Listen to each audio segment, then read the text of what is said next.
Om Swastiastu. Berkuasanya Raja Penebel di Kerajaan Tabanan.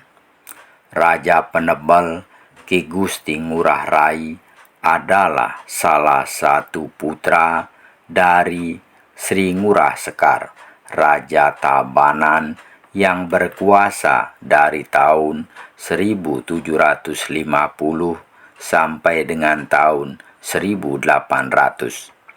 Putra Sri Ngurah Sekar lainnya adalah Ki Gusti Ngurah Gede alias Ki Gusti Ngurah Agung sebagai putra mahkota, Ki Gusti Ngurah Made Rai beristana di Puri Kaleran, dan Ki Gusti Ngurah Anom beristana di Puri Mas.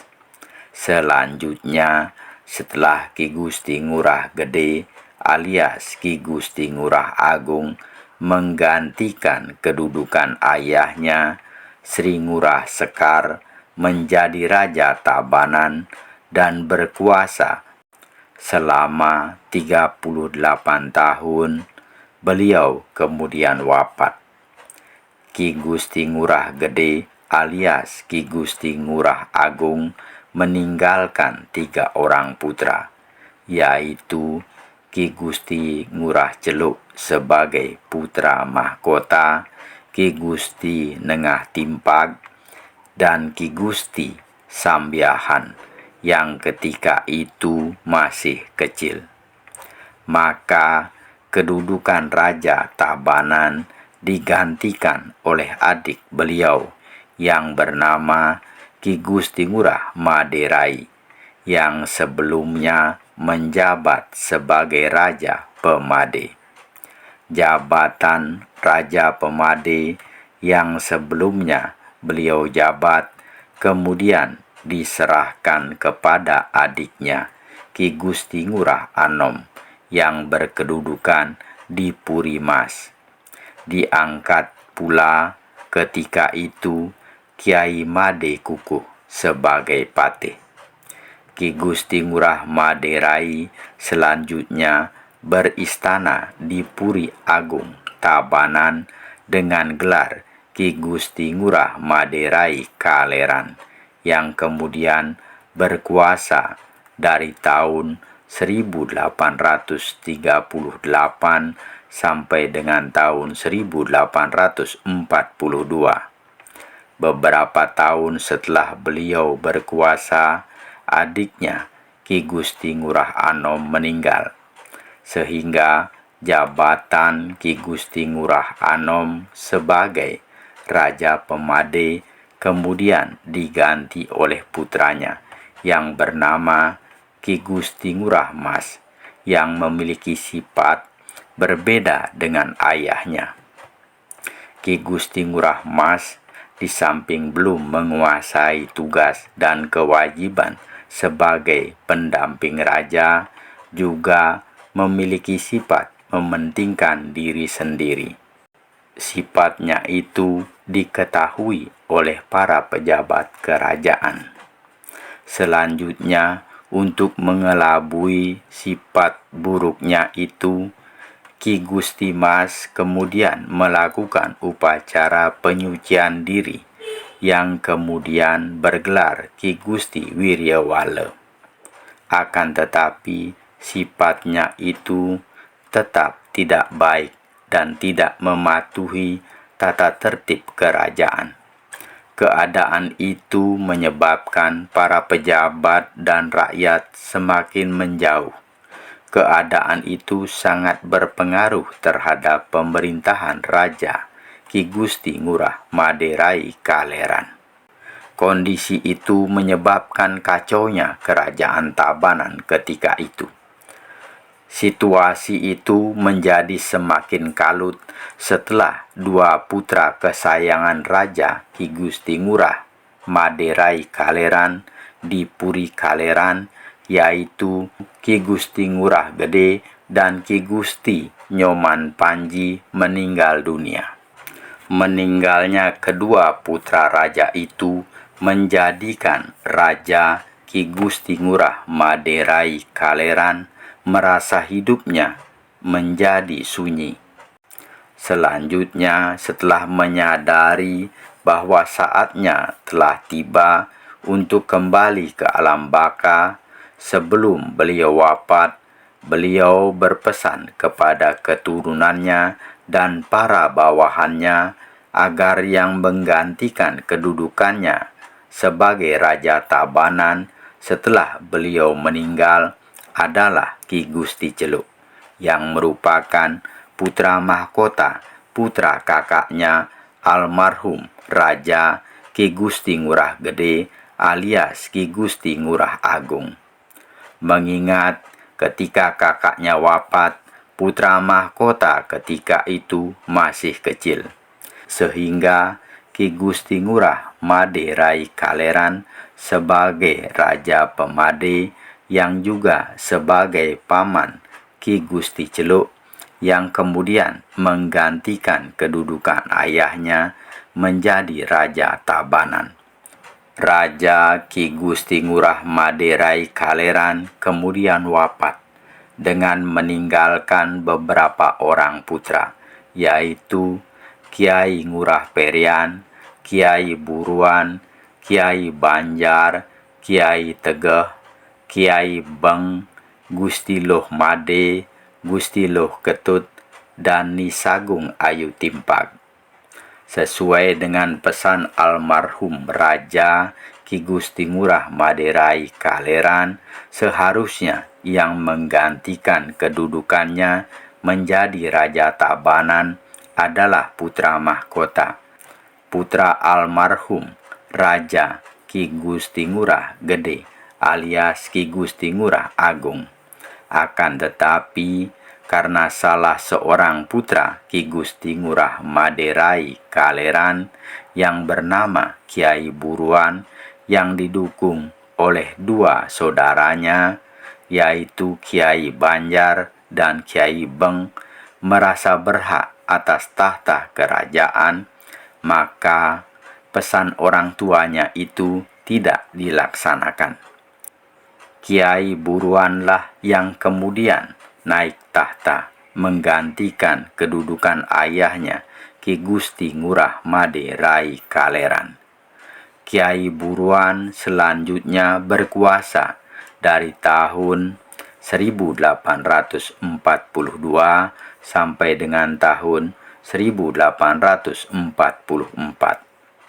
Dalam menjalankan pemerintahannya, Kiai Buruan didampingi oleh sepupunya Ki Gusti Mas alias Ki Gusti Wiryawala yang telah menjabat sebagai Raja Pemade sejak masa pemerintahan almarhum Raja Ki Gusti Ngurah Made Rai Kaleran.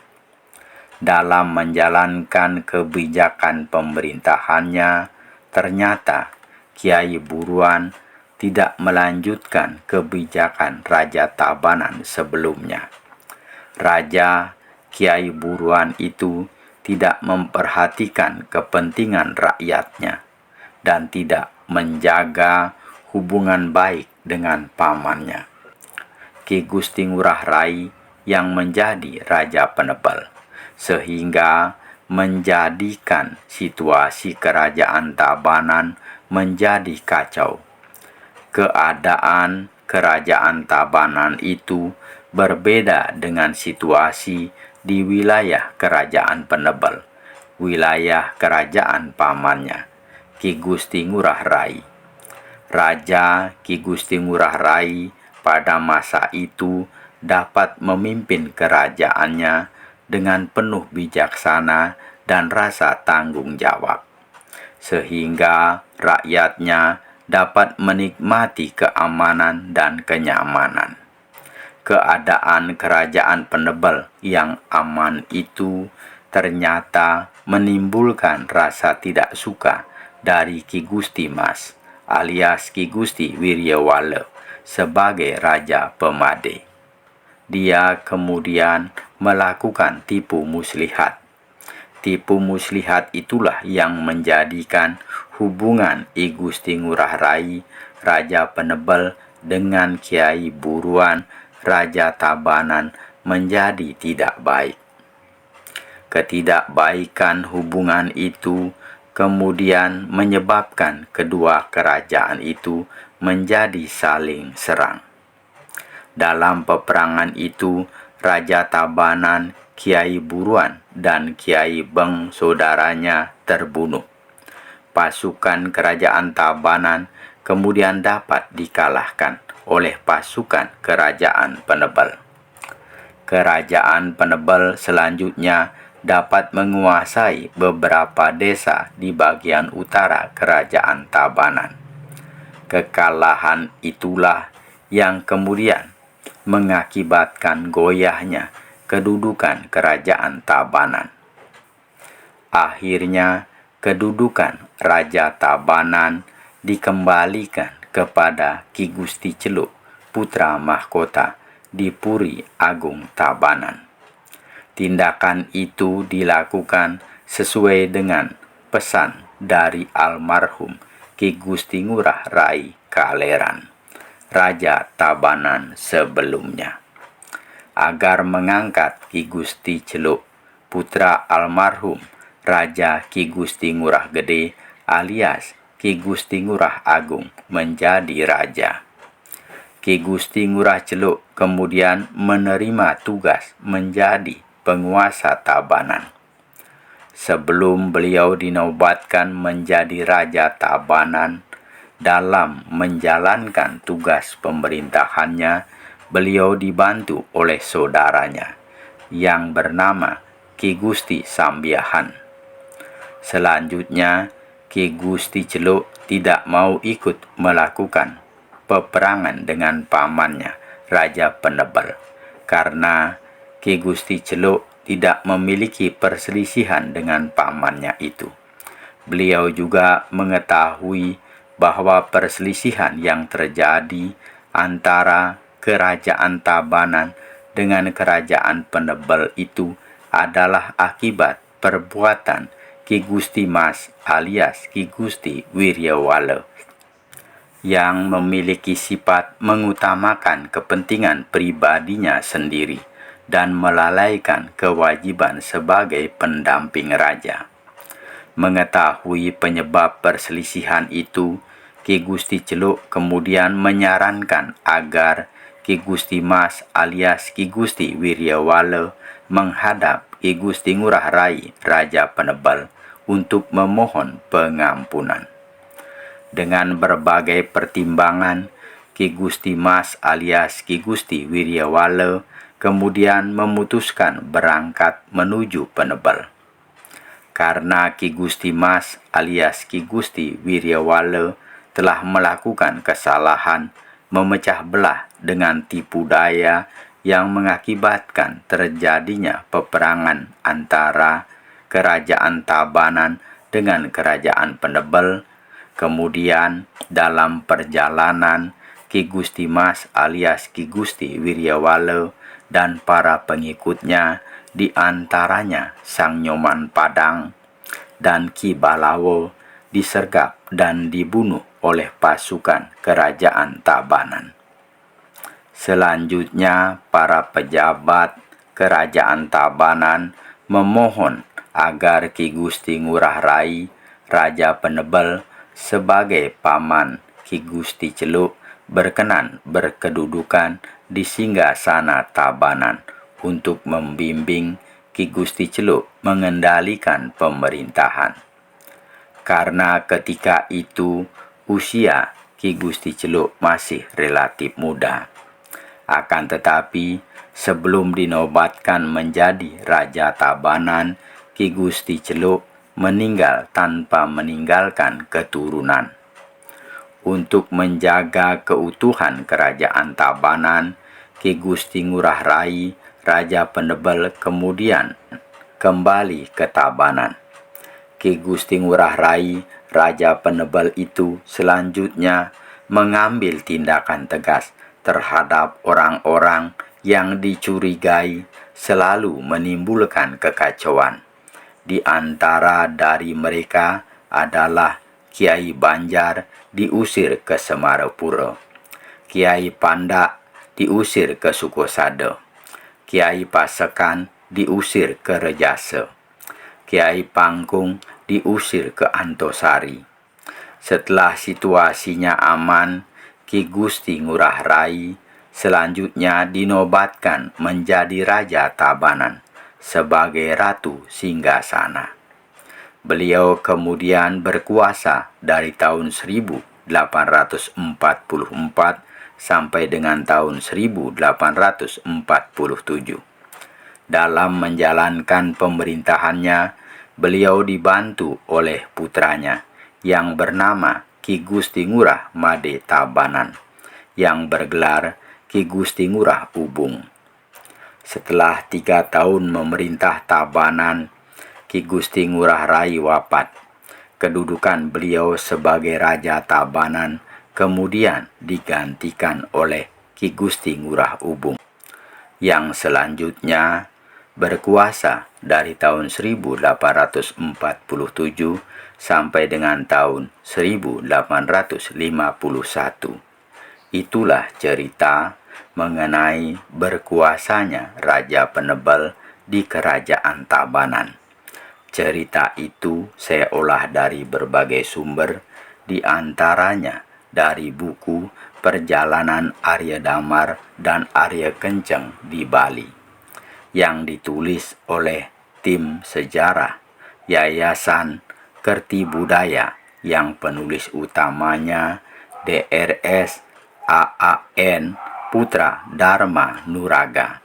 Semoga ada manfaatnya. Apabila ada penyampaian yang kurang berkenan, mohon dimaafkan. Saya akhiri dengan menghaturkan Parama Santi. Om Santi, Santi, Santi Om. Terima kasih.